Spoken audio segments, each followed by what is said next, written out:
Fall is the time of year where I always try to choose the most aesthetic books, the books that are all about the vibes. I always try to read something that is atmospheric. It feels like the crunching of the leaves underneath your feet. It smells like a pumpkin spice candle. I just want something with a darker tone or a warm, cozy tone when I'm choosing my fall reads. So today I wanted to share my fall TBR for this year. The first book I have on my TBR is All's Well by Mona Awad.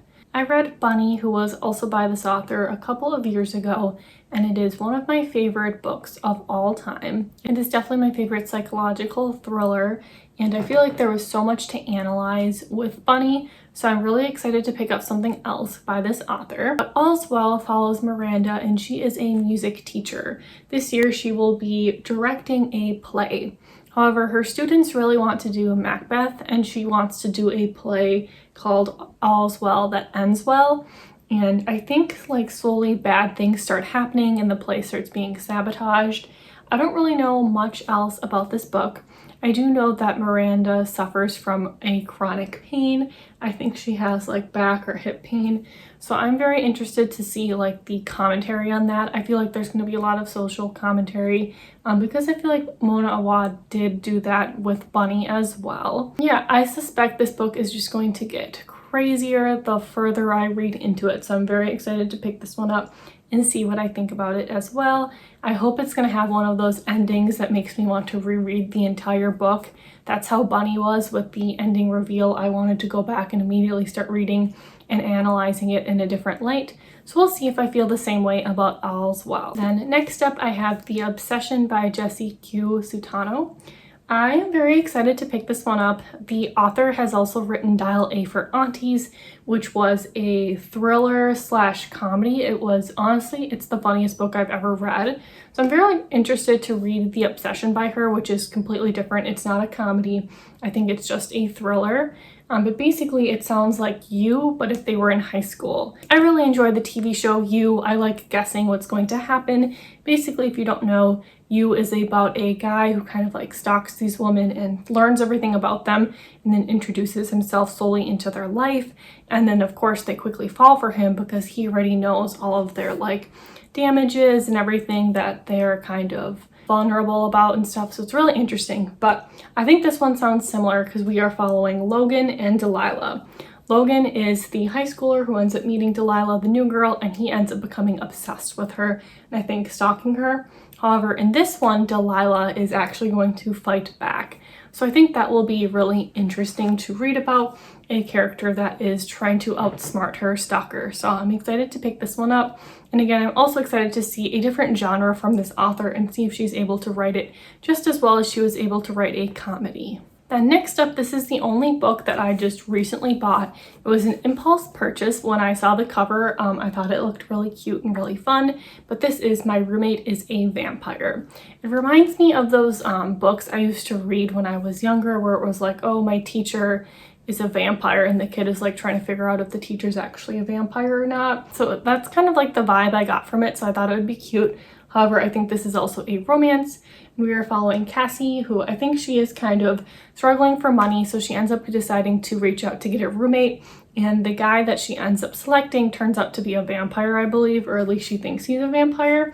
And then I think there's going to be a romantic comedy that will ensue from there. So I'm very excited for this one because I feel it'll have all those fun Halloween vibes. I really like the fun Halloween movies I used to watch Disney Channel. With it was something with my mom's dating a vampire or something like that, and they're trying to protect the mom from the vampire because the kids are suspicious of her new boyfriend or something. So it sounds like one of those kind of campy fun Halloween type of stories. So I'm definitely looking forward to this one. Next up, switching gears a little bit with the genre, We've Always Lived in the Castle by Shirley Jackson. Shirley Jackson also wrote The Haunting of Hill House and some other classic horror stories. So I'm excited for this one. It's pretty short, but it sounds like it has dark cottagecore vibes. And then I looked at reading the first page and it sounds so interesting.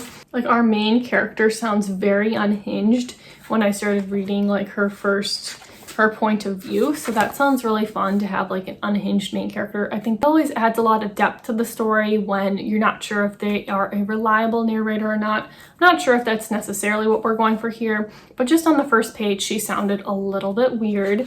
And then also like I said, with like the mushrooms and stuff, so I think it's going to have all of those vibes that I'm looking for in a like fall story.